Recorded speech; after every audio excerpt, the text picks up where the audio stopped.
Hey, what's up? If you don't know me, you're new to the channel, my name is Josh, and I'm sharing some Bible stories with you. Today, I am repping ORU, the school I went to, Oral Roberts University down in Tulsa, Oklahoma. It's March, so we're college basketball, right? It's college basketball time to enjoy. I love March Madness. Sadly, ORU's not that good this year, so don't expect them to make the tournament or make a tournament run like they did in 2021. I think it was when they beat Ohio State in the first round, made the Sweet 16.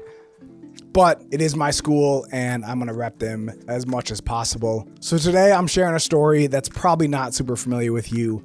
It's the man by the name of Ehud in Judges 3. And honestly, I remember hearing this story at one point. I don't remember when. You'll see why. The part of it that I remembered didn't really teach me any sort of lesson. But I actually saw a TikTok video recently where they talk about this guy, Ehud, and it was actually really cool and kind of powerful. And so I want to share that with you guys today. I went back and read it for myself and was like, yeah, this is cool. So I'm going to read here Judges 3:15 through 24. It's a little bit more than I normally read, I guess, in some of these, but I'm going to read the story and then share a few things that stood out to me. And one thing in particular, see if you can catch it when I'm reading it here. But when the children of Israel cried out to the Lord raised up a deliverer for them, Ehud, the son of Gera, the Benjamite, a left-handed man. By him the children of Israel sent tribute to Eglon, king of Moab. Now Ehud made himself a dagger. It was double-edged and a cubit in length, and fastened it under his clothes on his right thigh. So he brought the tribute to Eglon, king of Moab. In parentheses, no, Eglon was a very fat man. That's important, I guess. Verse 18, and when he had finished presenting the tribute, he sent away the people who had carried the tribute. But he himself turned back from the stone images that were at Gilgal and said, I have a secret message for you, O king.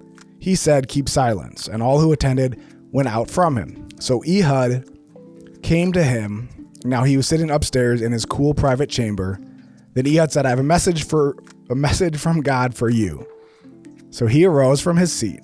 Then Ehud reached with his left hand and took out the dagger from his right thigh and thrust it into his belly. And this is how fat this guy was. Even the hilt went in after the blade, and the fat closed over the blade, for he did not draw the dagger out of his belly. And his entrails came out. Ugh. Then Ehud went through the porch and shut the doors of the upper room behind him and locked them. When he had gone out, Elgon's servants came to look. To their surprise, the doors of the upper room were locked. So they said he's probably attending to his needs in the cool chamber. So they waited until they were embarrassed, and still he had not opened the doors of the upper room. Therefore they took the key and opened them, and there was their master fallen dead on the floor. So when I was a kid, I remember hearing this story. I don't know where. Maybe it was in kids' church. Maybe it was one of those things, when you're a kid and you're like, the teacher, the pastor tells you to find your favorite verse, and you're like, Song of Solomon, or, your church kid stuff that we think is funny. I think that's probably where I heard this story. Somebody probably thought it was funny because the guy was so fat that the blade and even the hilt of the blade got stuck in him. The cool private chambers likely, I believe, is the bathroom, right? So he was on the bathroom, and that's why the guards outside smelt something, and he didn't come out, and they're like, oh, maybe he's just going to the bathroom, and then, actually his guts had spilled out and he was dead. But that's what I remember from the story. I don't remember if there was a point at all, but I saw a video, again, on TikTok. Yes, there is some good stuff on TikTok every once in a while. The detail of him being left-handed is actually huge, because at that time, and even now, left hand's not as common, but even then it's probably less common. And he was able to conceal his blade on his right hip to pull it out with his left hand, wrong way, with his left hand, where most right-handed people would have their blade on this side. So they didn't even notice that his blade was on this side because, well, why would he? This is a better way to do it. So they checked the left hip, assuming that he was right-handed and would pull it out. But this guy was left-handed, so he was able to conceal his blade, and he was able to kill this king who was oppressing the Israelites, and again, free them from these terrible people, which happens a lot in the Old Testament if you read. I'm not going to go into that. But Ehud, which is a great name, by the way, if you're looking to have a kid and you want to name him, I already asked Jocelyn if we could name our kid that if we have a kid, and she was not too excited about that. So Ehud is available if you're looking for that.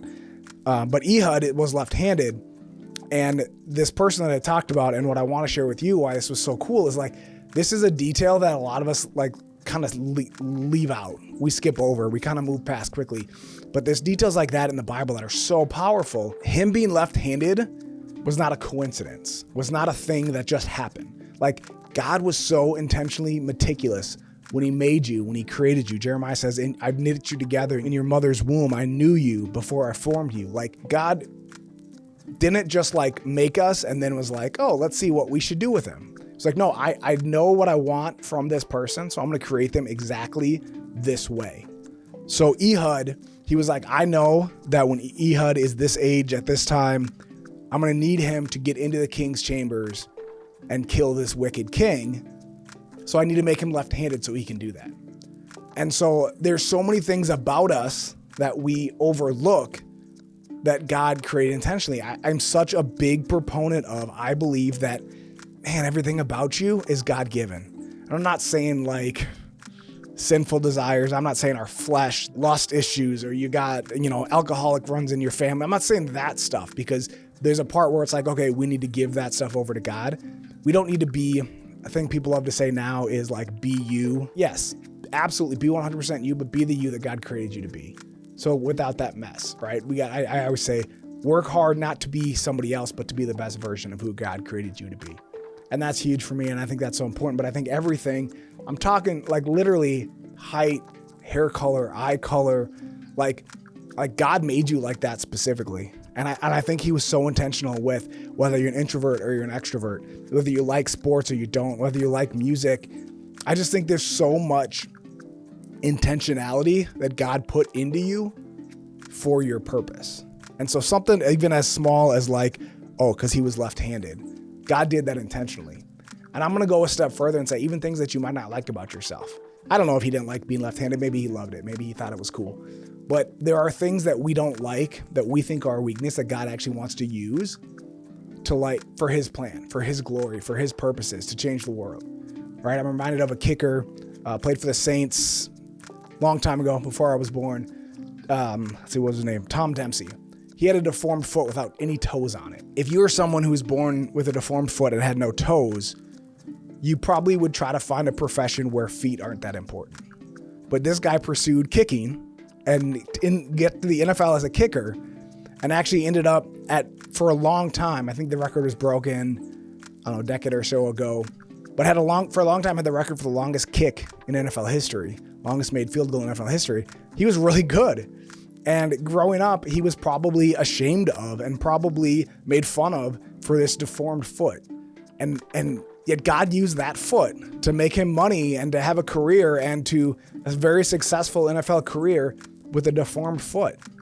And I just think that there's so many things in our lives that we overlook, or we don't even appreciate, or we don't like, or maybe we even hide, that God wants to use those things.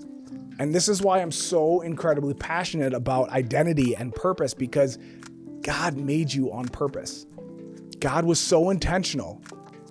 Jeremiah literally says that before I formed you in your mother's womb, I knew you. I ordained you as a prophet to the nation. And yes, that's to Jeremiah to be a prophet. But whatever it is that you are, that you're doing, and I'm not just talking about like career to be an NFL kicker or whatever, although obviously, you look at professional athletes, God made them that way because they physically, obviously not everybody can do that, but like there's so much more, there's so much in you that is God ordained. And so I just get so frustrated when people get down on themselves. And I'm as hard on myself as anybody, and my wife gently corrects me when I'm hard on myself, but like your sense of humor, right? Maybe the friends you have now don't think you're very funny, but I promise you God's got a purpose for it. Maybe you're going to meet other people and it's going to work that way. You're going to connect with somebody. I talk about, my love for sports. There are people that I can connect with, that I can talk to, that also love sports. And I've been able to have some really good conversations and get to know people really well because of that. I like to use the example. Look, if there are people in your life that you can talk to, that God created you to reach, that your pastor can't reach.